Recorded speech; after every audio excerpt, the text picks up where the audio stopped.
దేశవ్యాప్తంగా అణగారిపోతున్న ముస్లిం మైనార్టీలు తమ ఆస్తుల పరిరక్షణకు, హక్కుల సాధనకు ఐక్యంగా ఉద్యమించాలని ముస్లిం మైనార్టీ రైట్స్ ఫోరం వ్యవస్థాపక అధ్యక్షులు డాక్టర్ షేక్ మహబూబ్ బాషా అన్నారు.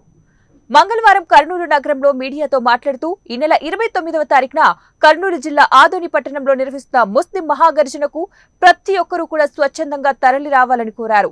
ముస్లిం మైనార్టీ సంస్థలకు చెందిన ఆస్తులు అన్యాక్రాంతమవుతున్నాయని, వాటిని రక్షించుకోవాల్సిన బాధ్యత ప్రతి ముస్లిం మైనార్టీపై ఉందన్నారు. రాజకీయంగా నిర్లక్ష్యానికి గురవుతున్నామని, రాజకీయ పార్టీలు ముస్లిం మైనార్టీలను కేవలం ఓటు బ్యాంకుగా పరిగణిస్తున్నారని ఆయన ఆగ్రహం వ్యక్తం చేశారు. ముస్లిం మైనార్టీల ఆస్తుల రక్షణ, హక్కుల కల్పనకు కృషి చేస్తామని, తమ ఎన్నికల మేనిఫెస్టోలో ప్రకటించే రాజకీయ పార్టీలకే తమ సంస్థ తరపున మద్దతు ఇస్తామన్నారు. రాజకీయాలకు అతీతంగా ముస్లిం మైనార్టీ గర్జన నిర్వహిస్తున్నామని, తమ సొంత నిధులతో కార్యక్రమాలు చేపడుతున్నామని ఆయన వెల్లడించారు. కొందరు గిట్టరాని వారు బురద జల్లడానికి ప్రయత్నిస్తున్నారని, వారి మాటలను నమ్మవద్దని ఆయన కోరారు. ముస్లిం మైనార్టీ రైట్స్ ఫోరం నాయకులు రోషన్ అలీ మాట్లాడుతూ, దామాషా పద్ధతిలో ముస్లిం మైనార్టీలకు ఎంపీ, ఎమ్మెల్యే సీట్లు కేటాయించాలని రాజకీయ పార్టీలకు సూచించారు. హక్కుల సాధనకు ప్రతి ఒక్కరూ కూడా కదలి రావాలని కోరారు. సమావేశంలో ఫోరం ప్రతినిధులు doctor Subhan, retired DSP Peera తదితరులు పాల్గొన్నారు. సమావేశానికి ముఖ్య కారణం ఏమంటే ఈ ప్రెస్ మీట్కి Muslim Mahagarjana, Muslim rights protection forum MRPF తరఫు నుంచి ఆదోనిలో 29వ తేదీ సాయంత్రం 5 గంటలకి జామియా మసీద్ మైదానంలో ముస్లిం మహాగర్జన బహిరంగ సభ జరగబోతుంది. దాని గురించి ఇప్పటివరకు చాలాసార్లు ప్రెస్ మీట్లు పెట్టాము, మన ముస్లిం సోదరులకి ఆహ్వానం పలికాము. సో అదేవిధంగా ఈరోజు కూడా ఆహ్వానం పలుకుతున్నాము. ప్రతి ఒక్క ముస్లిం సోదరులు ఈ సమావేశానికి హాజరై తప్పకుండా జయప్రదం చేయవలసిందిగా కోరుతున్నాము. అదేవిధంగా ఈ సమావేశము ఎలాంటి రాజకీయ పార్టీలకి సంబంధించింది కాదు. ఇది కేవలం ఒక మైనార్టీలు, పేదరికంలో ఉండే ముస్లింలు, అణగారిపోతున్న ముస్లింలు, మన ఆస్తులు, మన హక్కుల కోసమే ఈ పోరాటం. కాబట్టి దయచేసి ప్రతి ఒక్క ముస్లిం సోదరులారా, మీ అపోహలు పక్కన పెట్టండి, మీకు ఎవరెవరో చెప్పే మాటలను పక్కన పెట్టండి. మీకు ఇప్పటి వరకు ఏమన్నా విరోధాలున్నా, విభేదాలున్నా, హమ్ సభీ భాయ్ భాయ్ హై, హాత్ హాత్ మిలాయింగే, అప్నా దీన్ కు బచాయింగే और अपना हक्कों को बचा लेंगे అనే నినాదంతో ఈరోజు ముందడుగు వేస్తున్నాం. కాబట్టి ప్రతి ఒక్కరూ పాల్గొనాల్సిందిగా కోరుతున్నాం. అట్లే రాష్ట్ర పార్టీలు ఎవరైతే ఉన్నాయో మా ఎంఆర్పిఎఫ్ ఇంతకుముందే మేము ఇచ్చిన డిమాండ్స్ ప్రకారం దామాషా పద్ధతిలో ముస్లింలకు టికెట్లు కేటాయించాలి. ప్రతి పార్టీ ఎవరైనా సరే మా ఓట్లు కావాలంటే మా సీట్లు మాకు ఇవ్వాల్సిన అవసరం ఉంది. ఈరోజు ప్రతి పార్టీ కూడా ముందుకు వచ్చి నాకు సీటు అని కొందరు పెట్రోల్ పోసుకుంటున్నారు, కొందరు ఇంకింకా ఏమో కార్యక్రమాలు చేస్తున్నారు, ఆత్మహత్యలు చేసుకుంటామంటున్నారు. చాలా సంతోషం. ప్రజలకు సేవ చేయడానికి, చావడానికి కూడా సిద్ధంగా ఉన్నారు.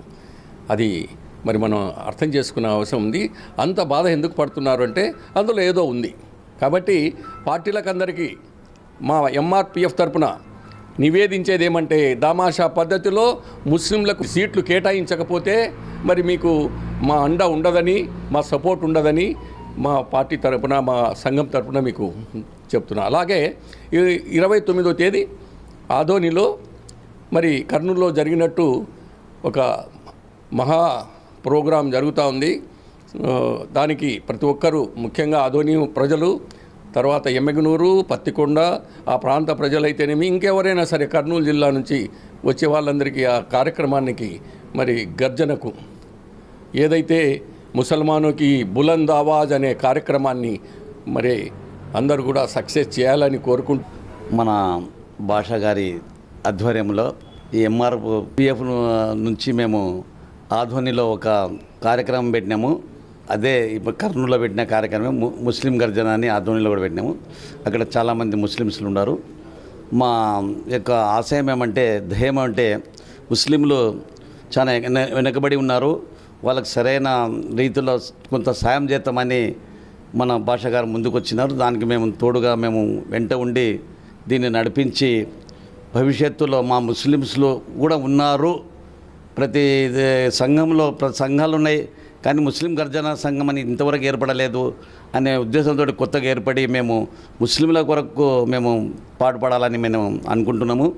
దేవుడు మాకు తప్పకుండా మా యొక్క కోరికను మన్నించి మా యొక్క ఆశయాలు మన యొక్క పరిష్కార మార్గంగా చూపిస్తాడని కూడా ఈ సందర్భంలో నేను కోరుతూ ఇది తప్పకుండా ప్రతి ఒక్కరూ హాజరు కావాలని ఆధ్వర్య సభకు నేను కోరుకుంటున్నాను। अस्सलाम वालेकुम व रहमतुल्लाहि व बरकातहू। खैरियत मुसलमान भाइयों से मेरी अफजल गुजारिश क्या है बोले तो कल 9 तारीख को आदोनी के मैदान के अंदर हमारे टाइगर महबूब बादशाह साहब जो है एक मुस्लिम गर्जना बोलने का एक प्रोग्राम रखें, हमारे कौम के बारे में, उनके तकलीफ़ा क्या है, उनके ये क्या है, उनके रोज़ की के बारे में उधर एक से एक मैसेज, एक से एक मेदाउल, एक से एक जने आने वाले हैं। उनसे आप लोगों को सब मैसेज मिलने वाला है। आप लोगों सब भारी तादाद में शिरकत फरमा कर सवाब दारन भी हासिल करें और ख़ुद को कामयाबी भी इस जलसे में जो है शाम में 5 बजे ठीक 9 तारीख के दिन है, ज़रूर भारी तादाद में शिरकत फरमा कर सवाब दारन हासिल। अस्सलाम वालेकुम।